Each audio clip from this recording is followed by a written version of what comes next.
happy I woke up. That's not simple. There's a lot of people who did not do that today. I'm blessed, period. The only thing you have control over in this world is 100% of you. Master controlling yourself and you shall succeed. Do what's right when nobody's around, you know, like be honest. Hold yourself accountable with that integrity. I think Americans have to make themselves great. Because remember, we made the country didn't make us. Hello guys, welcome to the Next Level podcast with me, Gareth Collins. I want to share a little bit about the point of the podcast. The point of the podcast is to pass on my wisdom, my experience, and general exercises that have helped me level up to the person I am today, that I continually do day in, day out, along with my guests passing on the same. So yes, today we are with Sean. Yes, sir. Beautiful. Thanks for having me on the Absolute pleasure, my friend. Yeah, I appreciate it, man. Big Love time. it. Shout outs to everybody out there watching also. And shout out to Sean's wicked outfit. Oh, Looking great, yeah, bro. right? I'm styling on them. Great. Looking absolutely incredible. Tell me, Sean, about the younger version of yourself. Oh, man. Well, pretty simple. Family was, my dad passed away when I was early. And later on in life, it was just me, my mom, and my sister. She took me out of the city. I was in Baltimore at first, The Wire type stuff, Okay. Have you seen that movie, The Wire? A little TV bit, show? not Okay, much at anyways. all. So we moved out though when I was like around 7'5" or whatever. And I really was put in a different community, just a suburban community. And it was pretty good. I played video games, did tadpole stuff and had fun. Then sometimes I would have to go back to the city Okay. to visit my cousins and stuff. Yes. So I was like, I didn't like going back. You get me? Because it was kind of dangerous. Really? Yeah. Oh, Yeah, so in the you city. You left Baltimore. They call it the hood. I Okay. don't know what y'all call it in the UK. and stuff. Yeah. The ghetto. The ghetto, yeah. There we Done go. in at the The ghetto. ghetto. Yeah. So you left Baltimore, 5 years old. Mhm. Yeah. Where did you move from? Just once I moved to the suburbs in Columbia, I was good. Columbia. That's in Maryland. Okay. So I was there, Wow. had a good childhood. We grew up, I was always at my friend's house trying to eat over their house because we didn't have no money. Really? Yeah, nah.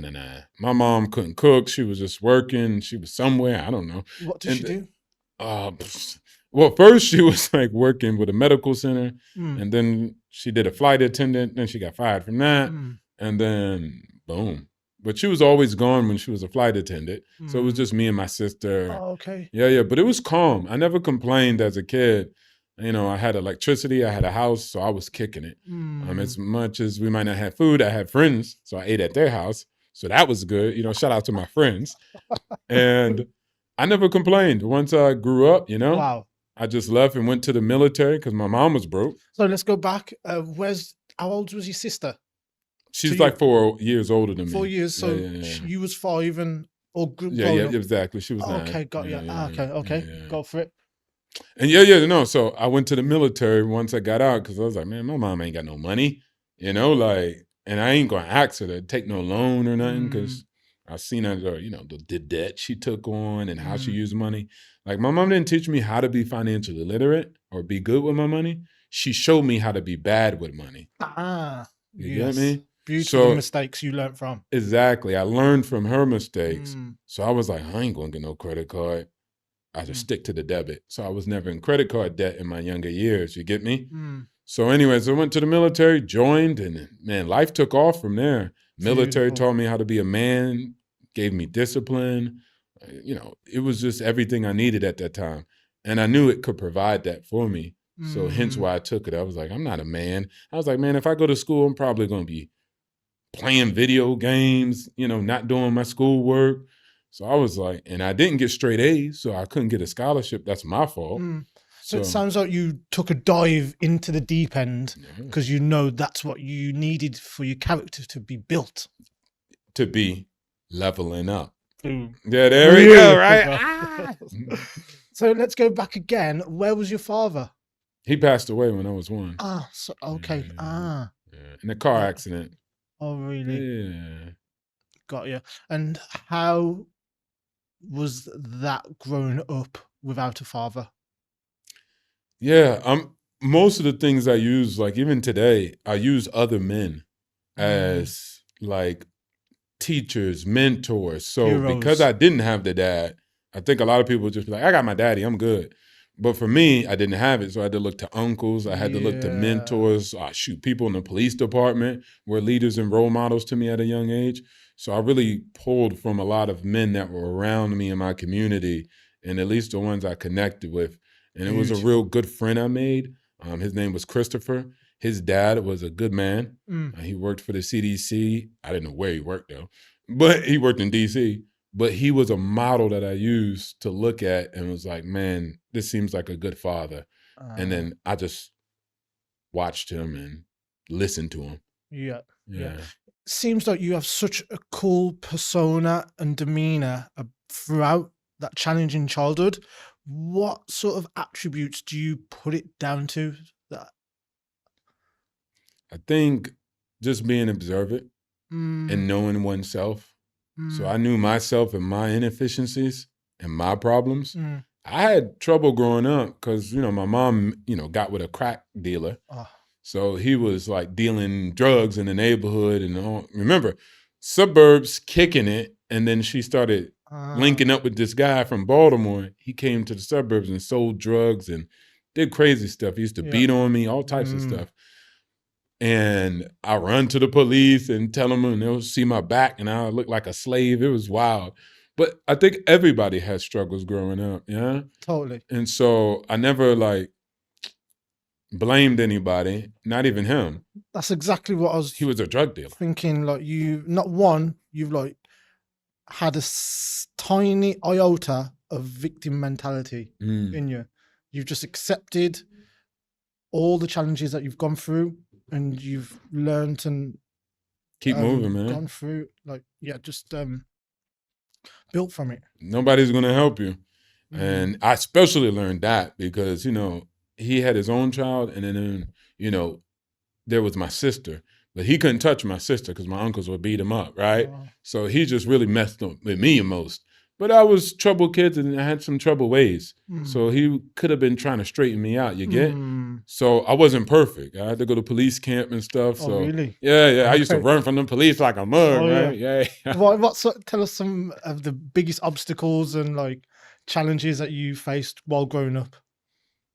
Man, just myself. I ain't gonna front. And the other kids I hung out with, but I can't put it on them. But net, it was just like, we just got into trouble because we was bored a lot of times. And once I went to police camp or I met my friend, the guy I was telling you about, once I got around him, he didn't play that. He just came from different roots. So if I told him, yo, let's go cause some mischief in the neighborhood, he was like, what? We playing basketball and Pokemon cards. Yeah, so he was one of your teachers and mentors as well. Exactly, yeah. And beautiful. Once I hanged out with him, I was like, man, I ain't getting in trouble. So I just kept hanging out with him and stopped hanging out with the old crew where we was always getting into something. And again, it's my fault too. I was with him and I decided to do it. But net, I was like, look, I'm going this way.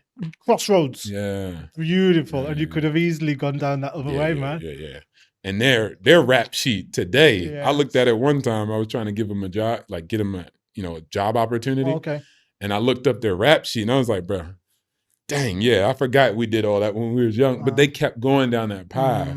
So I was like, man, I can't help you. You got too much charges. Yeah. They were getting all types of stuff. Wow. Grand Theft Auto, blah, blah, blah. Well done. Yeah. Well done to you, bro. Wow. Okay, let's go back to your mom making that poor decision of choosing that partner who was a crackhead. No, crack dealer. Crack dealer. I don't know if he did it. I don't know if he got high off his own supply. Okay, so the crack dealer. Yeah. What about so dive deeper into why you think that she made that poor decision. I don't know. No. Yeah, that's moms. I don't even know. I mean, I could speculate, but it's just speculation. And if I actually had that conversation with her, but it never was that important to me. She makes her decisions with her life. I made mine. And, my life is good today. And so it's okay. Everybody, I just learned from them. That's it. What's your mom like now? She's cool. She's retired now. Yeah. But she's doing good for herself. And, I guess a lot of things that I've done, I led the way of showing her what you can do when you make better decisions. Beautiful. Yeah. So it sounds like your friend's influence going down the positive path influenced you, and then your influence has just echoed on to everyone you meet, such as we're doing today. Yes, sir. Yes, sir. Beautiful. Yeah. So how about your teens? What was your teens like, and like transitioning from school to the military? Oh, that was, man. It was funny, man. I went to boot camp, one person, and the kids, like, everybody knew me. They were like, "Oh, Sean, he's funny. He's joking all the time," stuff like that. And I didn't know this until I asked them to write a letter about me later for my PTSD stuff. And so, I went, and then I came back, and I was a Marine then. Yeah. Okay. And all right, so now I'm a soldier, yeah? Yes. I was a civilian before. Now I was a soldier. Yes. So I remember we was playing Halo or something like that, yeah? Yeah. And then we used to always talk trash.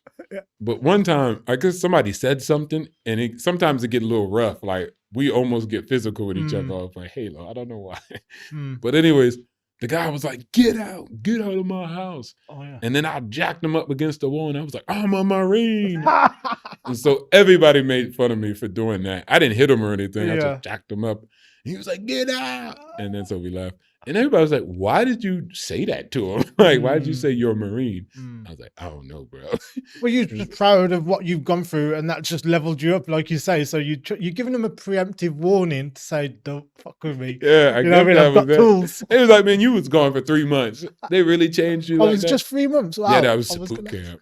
But and so, for me, I just adapted. I loved it. It was something new, man.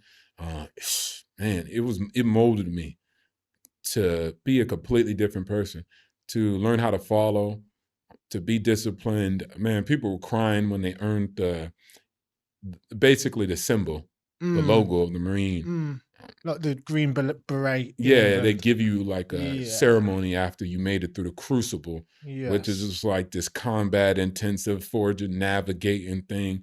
So it was just so much fun to me because they taught me skills, they taught me combat. It was camaraderie to the highest extent. Back then, it was just the men with the men. And and you met so many people from different backgrounds. And it allowed me to evolve out of, where I came from. Because I remember we were cleaning and some white guy called me the N-word, like blatantly. And I remember I was going to hit him. And then he was like, and then I just didn't do it. And the drill instructor made me actually a team lead after that. Okay. And he was just like, you showed reframe. You didn't let someone say words to move you to a point of rage. And anybody would, if you called them any type of derogatory name. Well, people that are unaware and unconscious about it, sounds like your consciousness was elevating at that moment, to a level now that if someone called it you now, you just look. I'll probably laugh or something. That's what I'm saying. Yeah. It's just you've built the barrier up that you're so good inside that there's no penetration. People can't penetrate you with their words. Yeah. Are you with me? Beautiful. What else did you learn from boot camp? Man, there was a bunch of stuff. So I learned that, right? Like to be more stoic. Self-control. But before I even knew that word, it was being stoic and camaraderie, brotherhood. I mean, I met so many guys from different backgrounds and stuff, and we all had to connect. And so whether it was us not understanding each other's culture, it didn't matter. We had to fix it and make it work. And so being in that type of brotherhood, it's undescribable because it's on and off the field versus, when you do sports, it's kind of mostly in the game. You got that camaraderie. But then when you, take off the uniform, it might not be holding each other accountable. So we did that, I learned how to do things I didn't want to do, but I had to do. Beautiful. So that was big too. Yeah. Yeah. Okay, so let's recap 5 things that you learned from boot camp, the top 5 things. Oh, sure. So you've gone with, was it awareness, you said? Yep. Awareness. What was the second one? Camaraderie. Discipline. Discipline, discipline, doing the things that you don't particularly want to do, but you know for the sake of your future self is needed. Mm-hmm. Go for it. Reel them off. Courage, yes. and integrity. Yeah. Go into dive a little bit deeper into courage and integrity. Yeah. Courage. So definitely, I mean, later on I would have to go to war, but just in that construct of boot camp, it was many things you had to be courageous and continue to push forward. And whether it was, combat and fighting, I wasn't tripping about that, but pushing yourself beyond the pale of when other people were folding, and also you had to have the courage to be exposed. There were situations where I was leading and I messed up. I could have blamed the instructor or the drill instructor, but I had to take responsibility and have the courage to face my troops and listen to their criticism, how I steered them wrong. And so that was, humility, and you had to take that and move forward and become a better leader. It's easier to follow than it is to lead. And I learned that when I was in a hot seat. And the integrity part is, do what's right when nobody's around, like be honest and hold yourself accountable with that integrity. So it's not about doing what's right when everybody is watching and you could get arrested. It's about when nobody's watching, what are you going to do? Are you still going to have the integrity? And so that's what the Marine Corps taught me in that instance in boot camp, and even going forward in many different ways after that. Beautiful. Thank you. Share a little bit more about how people can be more accountable in their lives today. Oh, snap. That's a subject I love, man. Do you have it like that? Yeah, I love that, man. So, I have this thing where it says me versus the world. You know that. You heard this before? I can't exactly remember where from, but I've heard it So before. it's like me versus the world, like meaning like, there's going to be obstacles you face, opposition, people at work or people at your church, whatever, right? Drama here. So you understand it's a me versus the world. But I would say the greatest enemy and the greatest combat you have is within yourself. Totally. Yeah. Certainly. Me versus me. Yeah. And most people don't acknowledge that and even know that that's the biggest villain that lives in their life. The villain that tells you, what do you mean? What do you mean? Well, the villain that tells you to hit the snooze button, go back to sleep when you know you should wake up and prepare for work. Yeah. Totally. Yeah. The villain that comes in and it knows that you had a long day at work, but it says, hey, that donut's going to be real nice. You get me? Hey, look, I know you're supposed to be hitting the books and getting your finances together to apply for this loan, but you had a long day at work. Yeah. It's nothing wrong with binging Netflix just for a little bit. Another episode. Get some sleep now. So that's you really fueling your own destruction. Demise, yeah. Sounds like a lot of procrastination. Again, going back to what you said earlier on about facing the things that you know you need to do to become the person that you want to be. You want to be. You say. Not saying you don't want to or not. We just know you say it. As far as doing it, this is the difference. Yeah. And it's, what was the word we were using? Accountability? Accountability, yes. People want to hold everyone else accountable. Yeah. Man, I'm holding the mayor accountable. Yeah. Man, I'm holding the government. Victim and... Not even that. Watch this. They want to hold other people accountable. Let's say in America, from where I'm from, they're like, man, America's 37 trillion in debt. And I say, hey, aren't you in debt too, though? Yeah. So why are you talking about what the government's doing when you ain't got your house in order? Who are you? You just like them. But nobody wants to admit that part. Like, dang, yeah, you're right. I am in credit card debt. I am in student debt. And I got a degree in basket weaving. I am in this debt or that debt, whatever, right? You're not good with your own finances, but you're out here throwing stones, talking about what other people are not doing. Totally. Again, not facing and being truthful with your own self. Shit. Totally. Don't try to fix the national budget. Fix your household budget. I'm telling you, if I snap my finger and there's no national budget no more, right? There's no debt. You're still in debt. Yes. So your life does not change. You're like, dang, the government ain't in debt no more, but I am. Yeah. That's why I said work on yourself. So it sounds like you like sort of like evading the true problem. You're just passing blame and saying, Pushing the look buck. over there, look over there. That instead of looking inside for the answers. Facts. Yes. I'm not super spiritual. And I don't like to go around preaching that to people, but I tell people, Adam and Eve, the story was simple. Yeah. The snake came along and did what it did. But guess what happened when God came back? Eve blamed the snake and Adam blamed Eve. Everybody was pushing the buck. And the story was saying you have agency. You made a choice. And when I said, what happened? You wanted to blame somebody else for the choice you made. You had the option to say, get out of here, snake. No. And then Adam had the option to say, no, Eve, I'm not going to bite the apple. But they didn't do it. So it sounds like a little bit of lack of awareness as well with where you are. And realizing your agency. You got choices. Totally. Make them right. Totally. Okay, so while we're talking about America, and you've got that wicked Make America Great cap on again, tell me about that and tell me what that stands for. Well, I mean, it stands for, I don't like to cash people like there's a spectrum for everybody. And I'm big on, I served in the military. So shout outs to Biden and Harris, because I'm not a big, just because I disagree with you politically, I don't hate you. I don't even know you. I never met you. You get what I'm saying? Yeah. But I do know you service the public. Yeah. And it's not an easy thing. I've done it myself. Sacrifices. Yeah. You lose your personal life. You have to live a particular life. I had a top secret security clearance. I couldn't have particular friends. I couldn't do particular things. All that to serve my country. So I know that people who make those choices do it. Yeah. So just because I disagree with them, it's not like I'm Trump and I hate these guys. I don't rock like that. If they would have won, I would have saluted them and respect the president. I lost because the people voted for that, and that's their right. I only have one vote. You get me? And it represents me. Yeah. You could come to me and say, look, I don't read and I don't care. I just voted because I like his teeth. I can't tell you can't do that.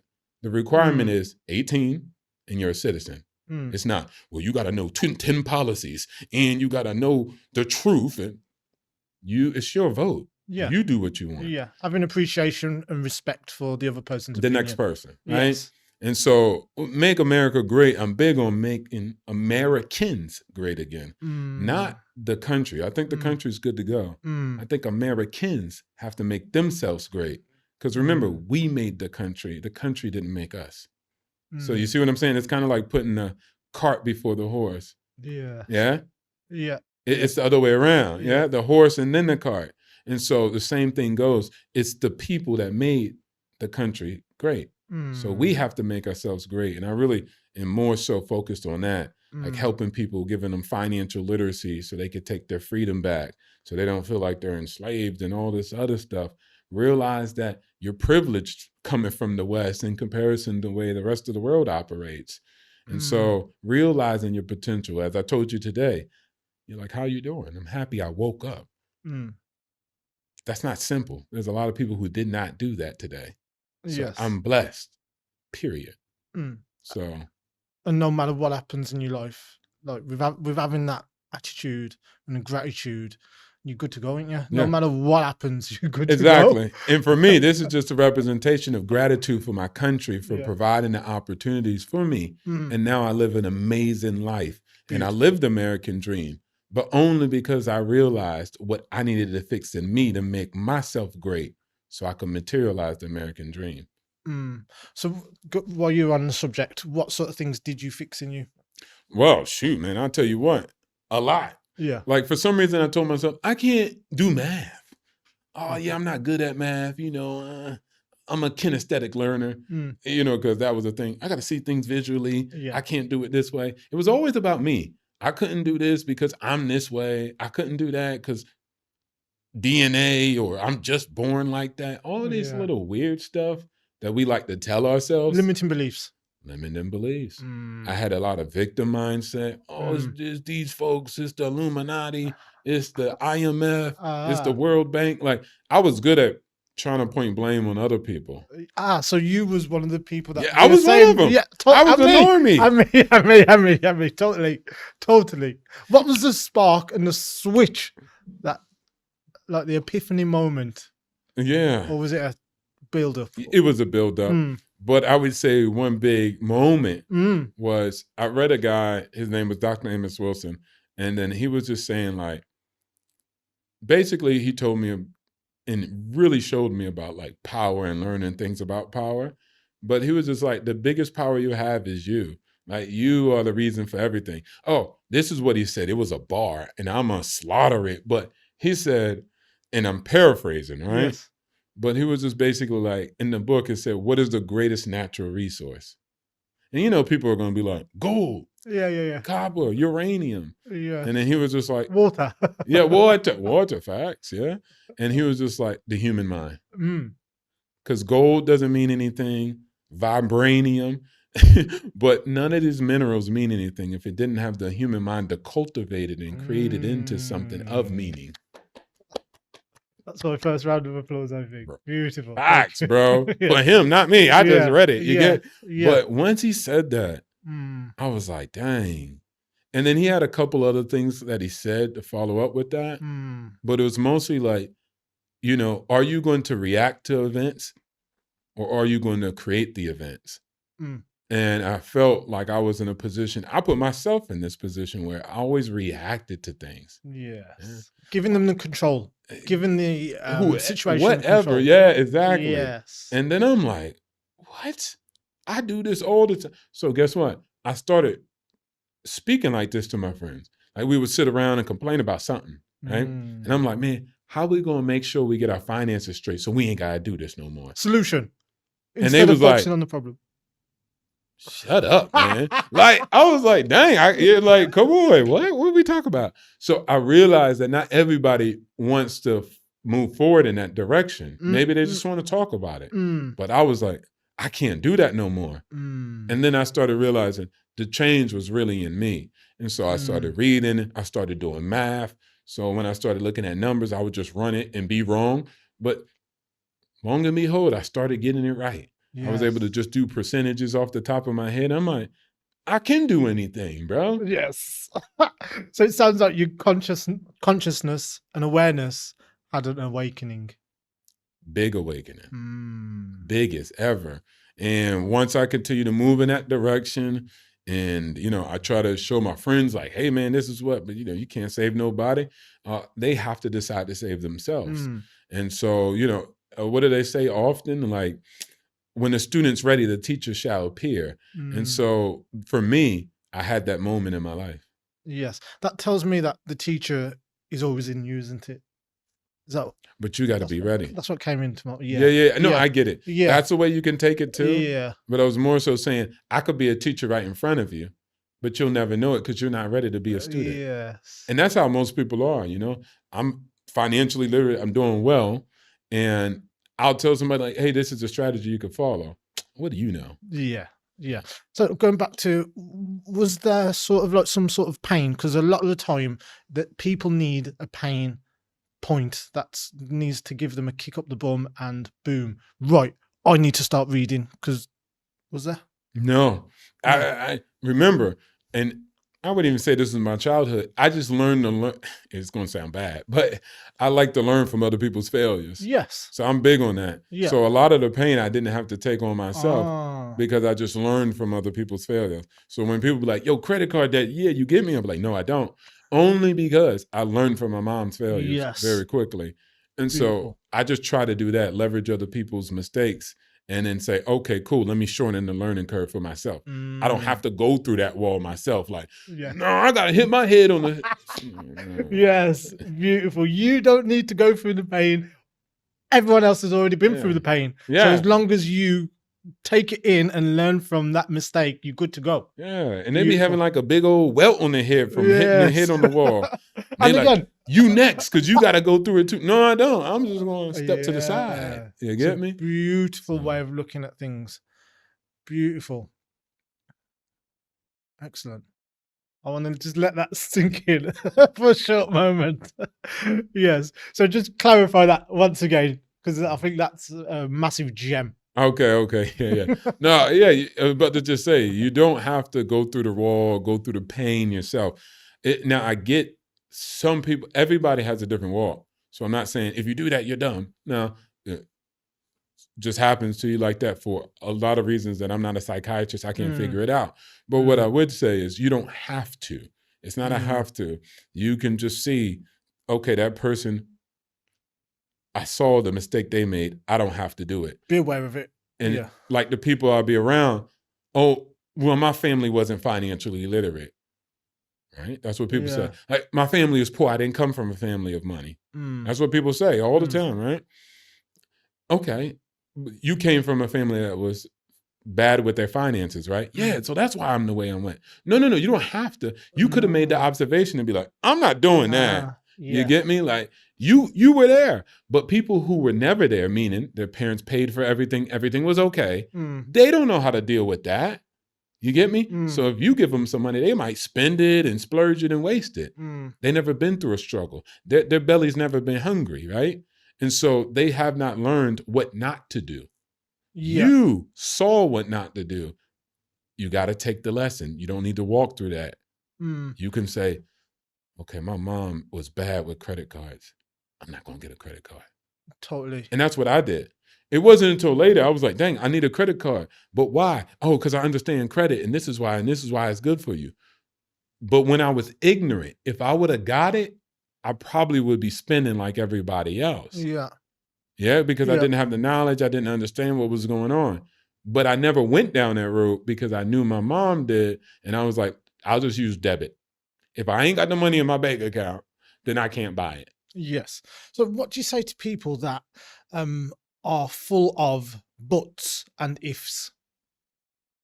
Oh, but I ain't got the time. But I need money. But yeah.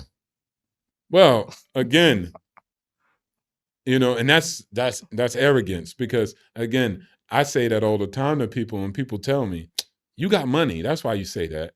Bro, I was broke. Like, you get me? Bro, my family didn't have the information. Like, bro, I would not say that to my grandma. Like, what I'm saying now, I wouldn't say it to older people. But now I have more computing power in the palm of my hand than the president 40 years ago. You have access. Yeah. You get me? Yeah. Oh, so you wouldn't say it to older people because then... No, I wouldn't say that to my grandma. Where the heck's she going to go? To the library? And you'll say, the library ain't had no books like that. You get me?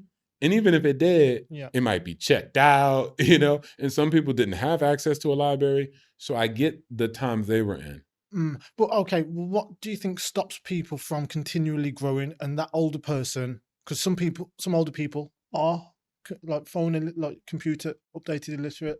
Do you know what I mean? What do you think like the mindset switch with them is?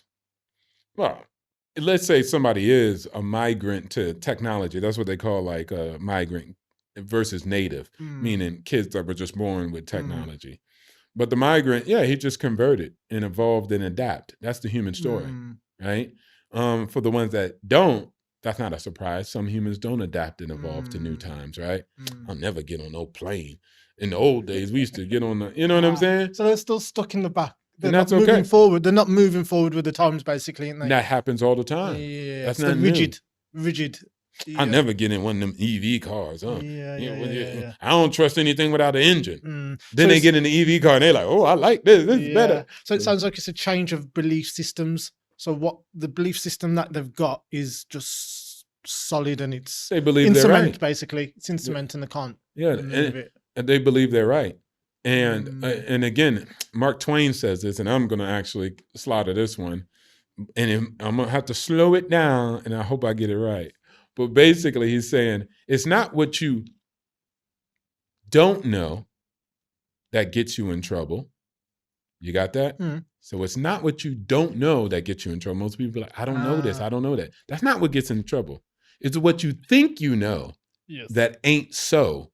Yeah. You think you know something, and it's truly not real, and it's not so. That's what gets you in trouble, not what you don't know. So the moment I come through with financial literacy, because that's my key, right? To get people free. They have so many beliefs that they think is true. Money is the root of all evil. You got to do something bad to people in order to get rich. The list goes on. We can name them, right? That's not true. But they believe it. So I can't even get them to do anything. So yeah, just touch on a little bit more about what you do these days. Well, these days, shoot, I play tennis, kick it, live a free life. You get me? Yeah. It's a real mundane life, but I like it because I did so much clandestine operations and all that with the government when I was, younger. But now I mostly relax and chill. Yeah. And I'll be on my podcast or something, just talking about finances. Yeah. I think I love talking about investments and I love talking about investing into other people that create value. So that's what it is.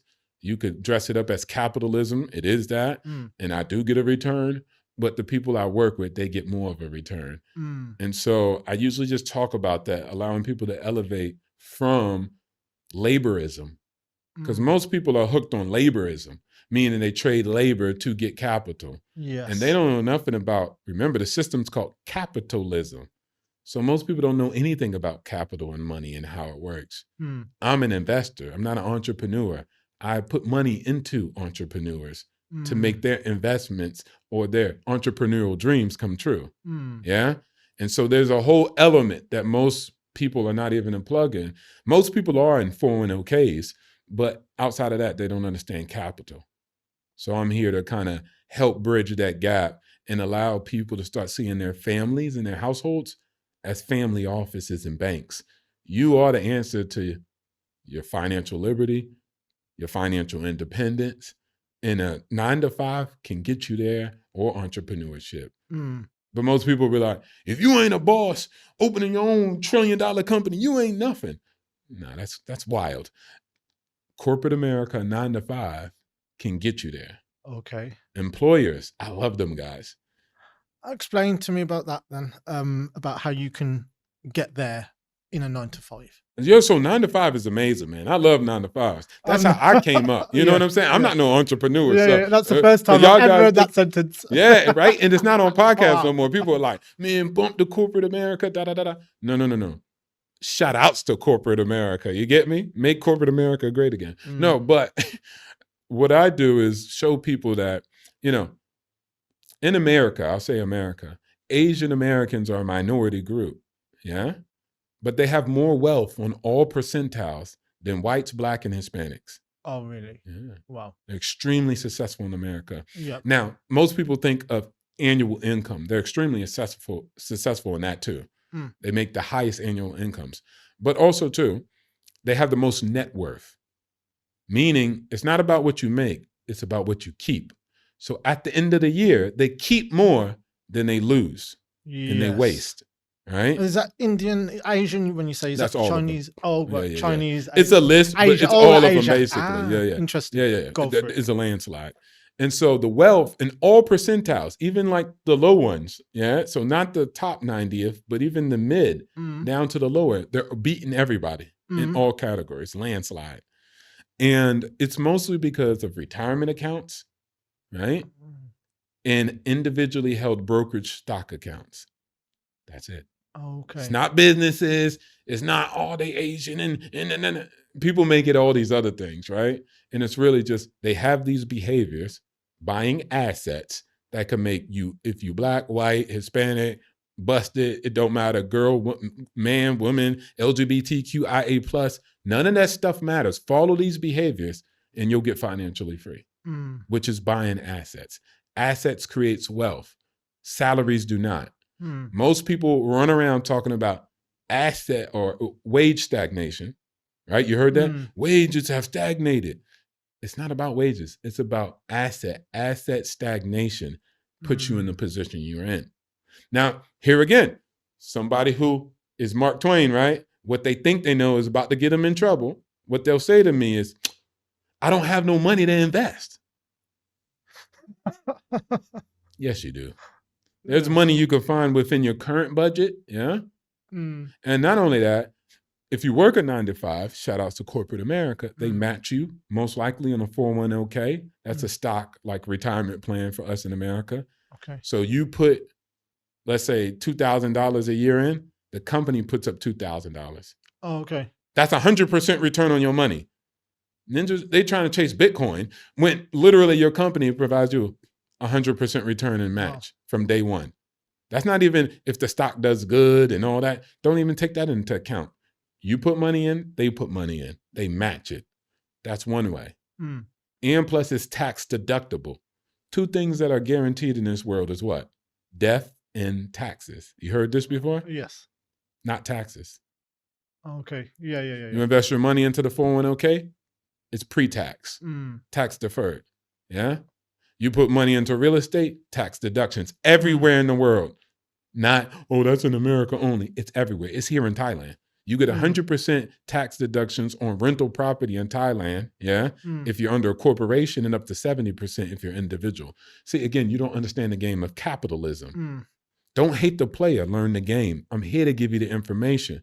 But what you think is so ain't so, and it's going to get you in trouble if you just don't listen and follow these behaviors and strategies. Okay, thank you. So what is the one exercise that people can do to start investing? Budget. Yeah, most of them got it's the Titanic. Yeah, you're trying to say, how do I steer and get here when you got a hole in your ship? So it's mostly budgeted. It's boring, it's stupid, it's mundane. It's like, where's the 20X? Where's I put $1 in and I'm a Bitcoin millionaire. If it ain't that, most people don't want to hear it. Yeah, get rich quick scheme. Yes. But when you tell somebody budgeting, they're like,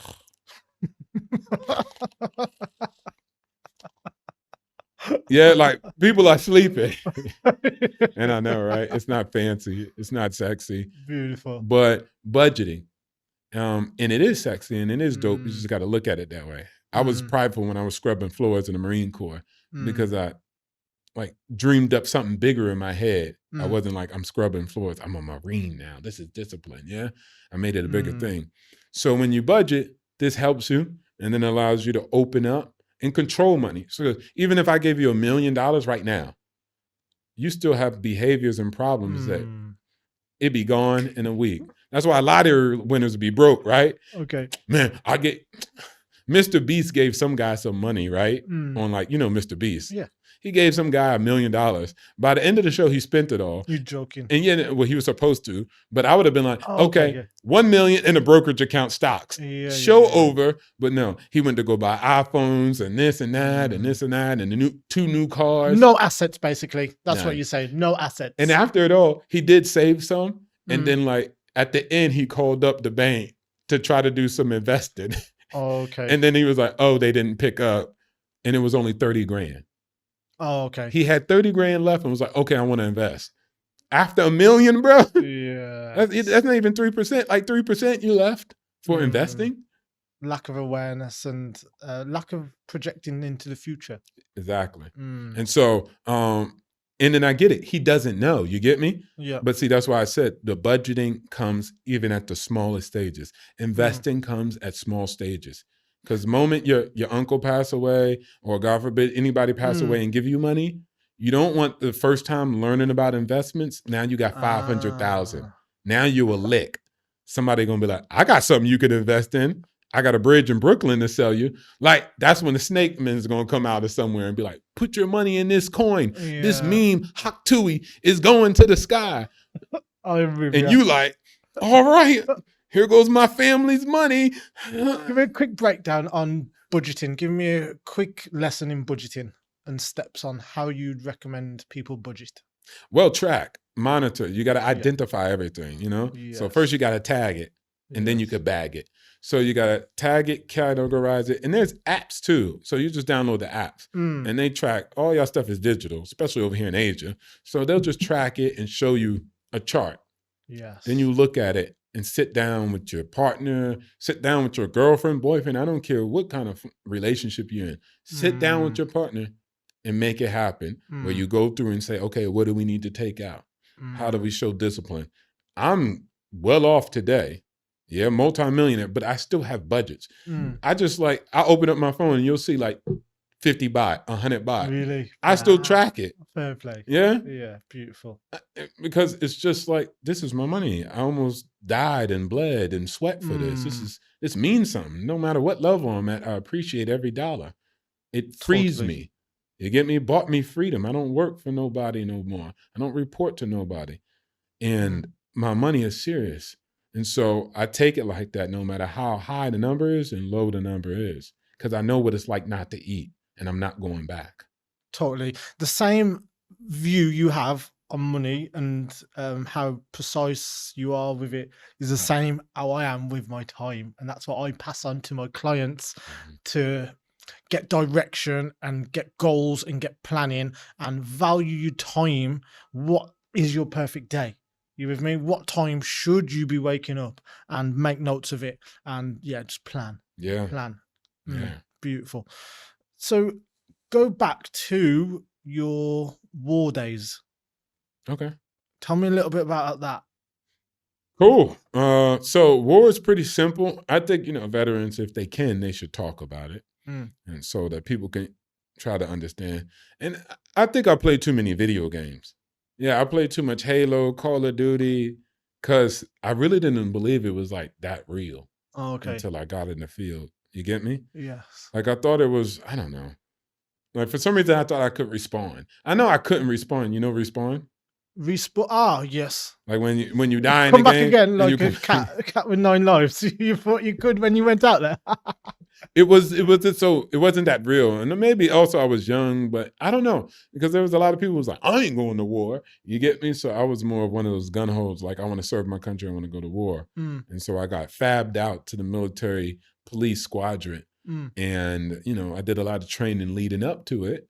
And I had a close friend, Jones, that was who's on my phone right now. And he was my battle buddy. And we went together. Wherever I went, he went, and wherever he went, I went. Yeah. And so we went down theater together, and it was an experience, man. So I remember we came in hot, like just on a goddamn C-13 or something like that, military plane. And we're in there like, and we joking about something that we was doing in California. And there's these bombs going off, because they're trying to hit the planes as they come down. So we got flares and stuff. And, we're coming down, we hit the ground, land in El Taqaidam in Iraq. Yeah. And the heat, the dust just, and everybody like, go over here. It felt like everything was in slow motion. Like I could visualize it right now. And we're all running with our packs to the report rally centers or whatever. And, we go to our squadron, check in, and we're at a bunker where they're giving us a brief about Iraq, the rules and everything. Man, I remember the first time I saw like a real bomb. I saw them in training, but this is a real one, like trying to take you out, right? Yeah. So we were just sitting there, and he was blah, blah, blah, blah. I don't remember what he was talking about. And we looked down, and you see this big mushroom. There's no noise yet, right? So I'm sitting there, and whoom, then the sound comes, and the guy's like, go in the bunker. Like everything slowed down, And I'm like, yo, this is real. Yes. So we run into the bunker, get safe. They keep bombing it. We were at an airstrip. So in where? What country? Iraq. Yeah. So that's like an airstrip is a big target for the, any enemy, right? They're going to target that. So I did that, and that was the first like wake up call. After that, I had a bunch of wake up calls, and it was just interesting trying to stay awake. And we were like a low rank. So when we went out on convoys, we'll come back after like 15 hours. So we'll have a line of like 5 miles of trucks, gold, cash, personnel, prisoners, everything. And we were in charge with making sure it was secure. So we were like the MPs of the military convoys. And we would move products, civilian contractors and armored up vehicles. We had to protect the whole line while we were moving it from base to base.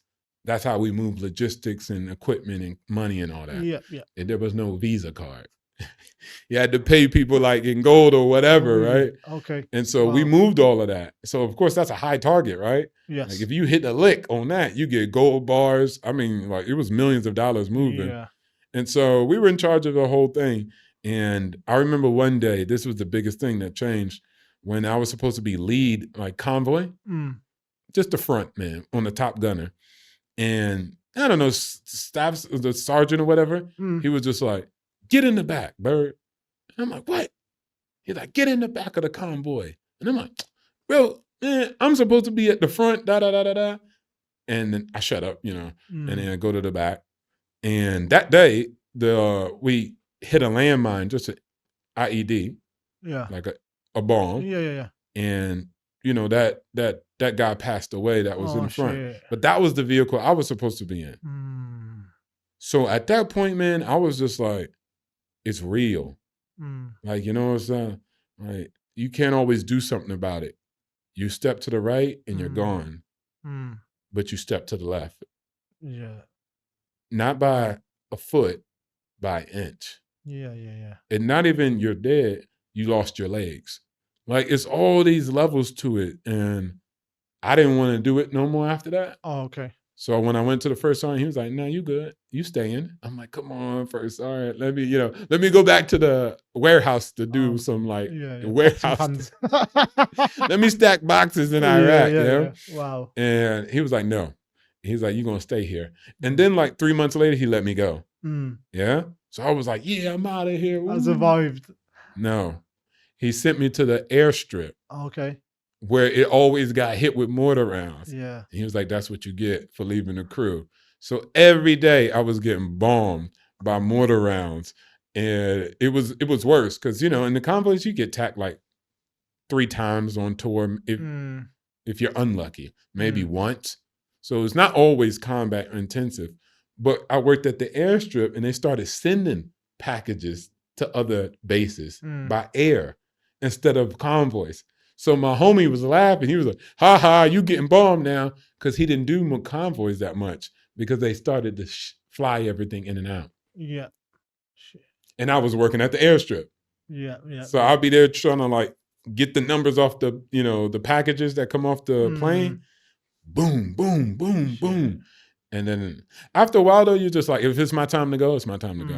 And you just get climatized. Let go. You're letting go. Acceptance, total acceptance. Yeah. How long was you there for? 8 months. 8 months. Yeah.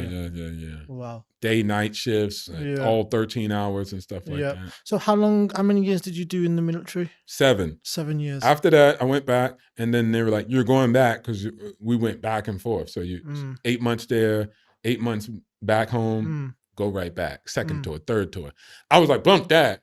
And then so I heard about embassy duty, like working in U.S. embassies overseas and being in the mansion. So I was like, I signed up for that, graduated top of the class, and I became a diplomat. Oh, nice. And so I was able to meet Obama, Trump on these tours. Really? It was dope. Yeah. Explain the word diplomat.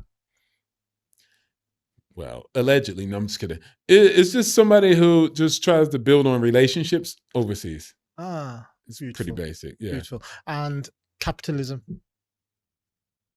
Ooh. A system of creating value for others via a currency, capital, which represents time, energy, and attention. Yeah. Actually, money, capital, time, energy, and attention.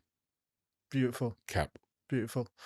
Okay, so we've got about 10 minutes left. Oh! So what is one philosophy or teaching that you would like to pass on down to your older self or just to the world? That's a good one. I would say the daily stoic, being a stoic, read everything. It's a great philosophy. I came in later in my life. I was always stoic. I didn't know it. And then I was like, when I found Marcus Aurelius and being a stoic, I was like, this is kind of how I view the world. I was like, dang, they stole this from me. No, I'm just kidding. I was like, dang, this is how I live my life. And I got a book. It's called The Daily Stoic. Every day I read from it. Okay. It goes for the whole year, but I continue to do it. And basically, being a stoic is controlling you. The only thing you have control over in this world is 100% of you. Master controlling yourself, and you shall succeed. I was dealing with something that happened to me like as a medical emergency. Okay. And it was a situation where I could have blamed somebody else or picked on somebody else and said like, oh, you did this to me and da da da da da, and it didn't happen. I realized this is the reality. This is where I'm at. What am I going to do about it? And the way you react is the power. How you react to life situations, not necessarily something happened to you. If it's okay, I want to read from the passage of today. Go for it. Of the Daily Stoic, because I think it would actually be like, explain it. In February 2nd, yeah? Yes. Okay, so it says, a proper frame of mind, yeah? Frame your thoughts like this. You are an old person. You won't let yourself be enslaved by this any longer. No longer pulled like a puppet by every impulse. And you'll stop complaining about your present fortune or your dreaded future. So stop complaining about any situation, past or the future, right? And it says, we resist the person who comes and tries to boss us around. So if somebody come in your life, you resist it, trying to tell you what to do, right? You'll say, don't tell me how to dress, how to think, how to do my job, and how to live. You'll tell me that, right? If I just came in, you'll tell me. All right, bet. This is because we are independent, self-sufficient people. Or at least that's what we tell ourselves. Right? Yet, if someone says something we disagree with, something inside of us tells us that we have to argue with them. If there's a plate of cookies in front of us, we have to eat them. If someone does something like something that we dislike, rubs us up the wrong way, we have to get mad about it. Triggers us, right? Yes, triggers us. That's what it says, right? Yeah. So we have to get mad about it. When something bad happens, we have to be sad, depressed, or worried. But if something good happens a few minutes later, all of a sudden we're happy and excited and want more. And we would never let another person jerk us around the way that we let our impulses jerk us around. It's about time we start seeing it that way. That we're not puppets that could be made to dance this way or that way, just because we feel like it. We should be the ones in control, not our emotions. Yes. Because we are independent, self-sufficient people. That was just from today. Beautiful. So in the short context, it sounds like it's about not trusting your emotions, not trusting and just going along with how you're feeling. People say EQ. You know, you got IQ and EQ. Emotional intelligence. Most people think me crying shows emotional intelligence or me giving away to my emotions. Remember, there's two words, intelligence and emotions. Me knowing when, where, why, and how to utilize certain emotions for specific reasons, that is EQ, emotional intelligence. Yep. It's not just E, emotions. You get me? Yes. So if I'm in a situation with my boss and he says something I don't like and I start raging or crying, who, what, when, where, why, and how? Yeah. Is that the proper time? Does not mean that I cannot have emotions about it at one point in time, but when, where, why, and how? That's the mastery. That's the Q, intelligence with the emotions. So it's not trying to dehumanize you. It understands you're a human and you have emotions. It's a holistic perspective. Yeah, we get it. But it's about balancing it with reason. It's not facts over feelings. It's facts with feelings managed as a master of facts and feelings. Beautiful. Beautiful. The gems have been dropped. Thank you, Sean. So we've got a few more minutes. So it's absolutely been great, Sean. And I haven't said this to anyone, but I will definitely get you back, Sean. It seems like we've got a lot more to talk about. So as always, we'll get into a short meditation. So appreciate the fact that we are here, right now. Appreciate the fact that you're watching this podcast that helps promote you leveling up as a person. Appreciate the consciousness we have inside of ourselves. And in 3 deep breaths, inhale all the love inside of you and exhale all the love inside of you. And on the 3rd breath, it's good with you, if you haven't already, close your eyes.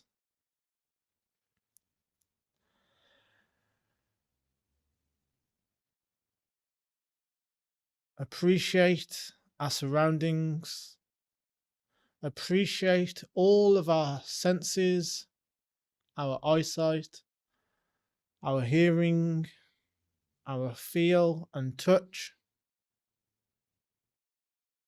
Appreciate the love inside of ourselves. Appreciate everyone that loves us.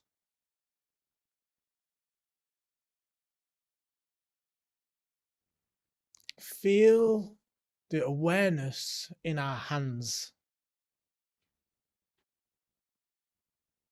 Feel the energy in our hands. Now move it to our feet. Feel the energy and awareness in our feet. Now, for a short moment, simply scan down your body and just check in. And if there's any loose, tight muscles, just loosen them.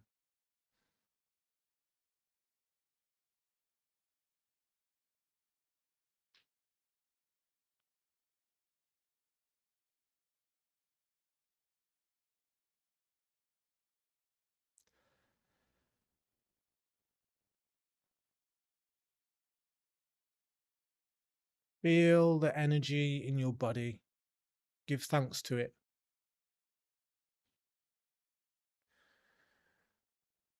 Now recap from the start of the meditation to where you are now, and take with you anything that's really resonated with yourself. Again, give thanks to yourself.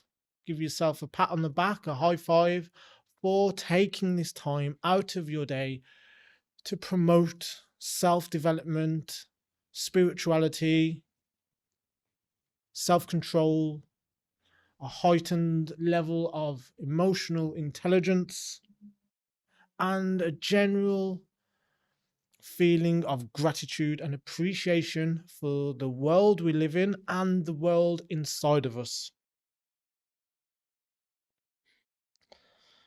Just how we started, take 3 deep breaths.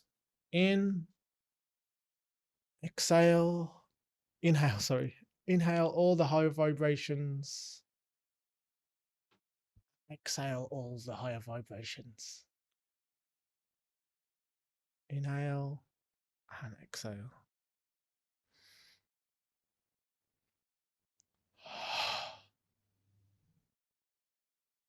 Bring your hands to your eyes. Cover your eyes. And in a short moment, or whenever you're ready, blink your eyes open to reveal the beautiful world we live in. Thank you for watching, guys. So I just want to let you know that I sponsor this channel. I do self-development, mentoring. So if there's anyone that wants one-on-one mentoring from me, or if you just want any general advice into either coming to Thailand or how you can level up yourself, drop me a message over on Instagram, or my email address is within the link description on YouTube. If you'd like to help and support me, you can buy me a coffee over on the links as well. Shout out to Mac TV, that's been helping me create the YouTube channel that this full episode goes out to. And a big thank you to Sean Byrd, Big man style, turning up today and blessing us with his presence, jewels and wisdom. Final words, Sean? level up. Yeah, take the world in your own hands and level up. And I want to say this before we head out, guys. Look, I got a book coming out. No, I'm just kidding. The book is going to be called "Though Striving Without a Father." And the reason I said that is because I couldn't do nothing about not having a father. And it could apply for anything in life. So level up regardless of what happens, regardless of the struggles, continue to push forward. And you got to link up with good, solid people, buy them a coffee and support them. Look, I'm all about capitalism. So also just fuel the stuff that's going to help you build. People complain about all the garbage on Instagram and social networking. Well, click on the algorithm of the people who are providing you with the positivity. Level up, guys. Thank you. Yeah, I don't want to say subscribe and I don't want to say like. I just want to say watch the content. There we Watch go. the content and let it speak for itself. Yes, sir. If you do want to like and subscribe, brilliant. Much love. Thank you for tuning in. From Thailand, Pattaya, love.